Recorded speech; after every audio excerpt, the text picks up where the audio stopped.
আসসালামু আলাইকুম। আজকে আমি মাছ আর সবজি দুইটি মিক্স করে একটি ভর্তা তৈরি করব। তার জন্য প্রথমেই তেলের মধ্যে ভেজে নিলাম শুকনা মরিচ, তারপর দিয়ে দিলাম লবণ আর হলুদ মাখানো মাছ, তার পাশেই দিয়ে দিলাম বেশ কয়েকটা কাঁচামরিচ। যে কোনো ভর্তার মধ্যে যদি শুকনা মরিচ আর কাঁচামরিচ দুইটি একসাথে মিশিয়ে ভর্তা করা হয় তাহলে কিন্তু স্বাদটা একটু ভিন্ন হয়। এর সাথে আমি বেশ কয়েকটা রসুন কোয়া ভেজে নিলাম।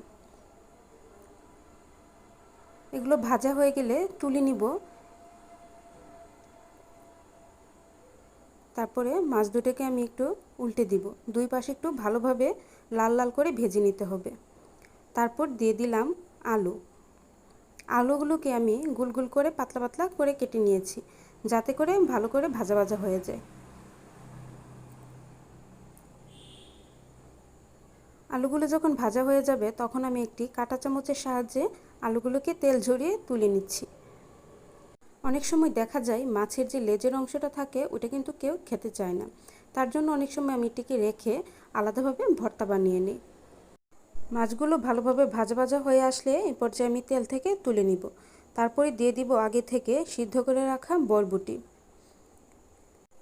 এখন আমি মূলত বরবটি, আলু আর মাছ একসাথে মিক্স করে ভর্তাটা বানাবো।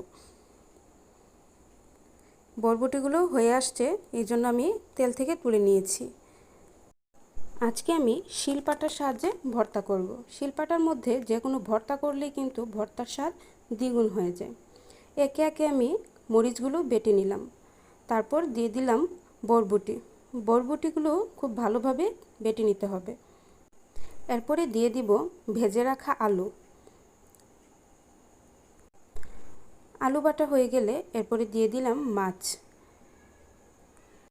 মাছ থেকে আগে ভালোভাবে কাঁটাগুলো ছাড়িয়ে নিতে হবে। লেজের অংশে কিন্তু বেশ বড় বড় কাঁটা থাকে, তার জন্য আমি খুব সাবধানতার সাথে কাঁটাগুলো বেছে নিয়েছি।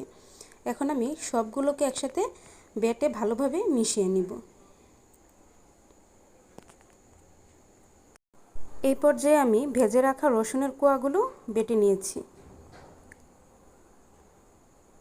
এখন দিয়ে দিব কুচি করে রাখা পেঁয়াজ। পেঁয়াজগুলোকে আমি কাঁচাই দিয়ে দিলাম। সব কিছু বাটা হয়ে গেলে এখন আমি একটি প্লেটের মধ্যে তুলে নিয়েছি। এই পর্যায়ে দিয়ে দিলাম পরিমাণ মতো লবণ আর বেশ কিছুটা পরিমাণ সরিষার তেল। এরপর আমি হাত দিয়ে সব কিছু মাখিয়ে নিয়েছি। এই ভর্তাটা খেতে কিন্তু খুবই স্বাদ হয়। আপনারা একবার হলেও বাসায় এটি ট্রাই করে দেখতে পারেন।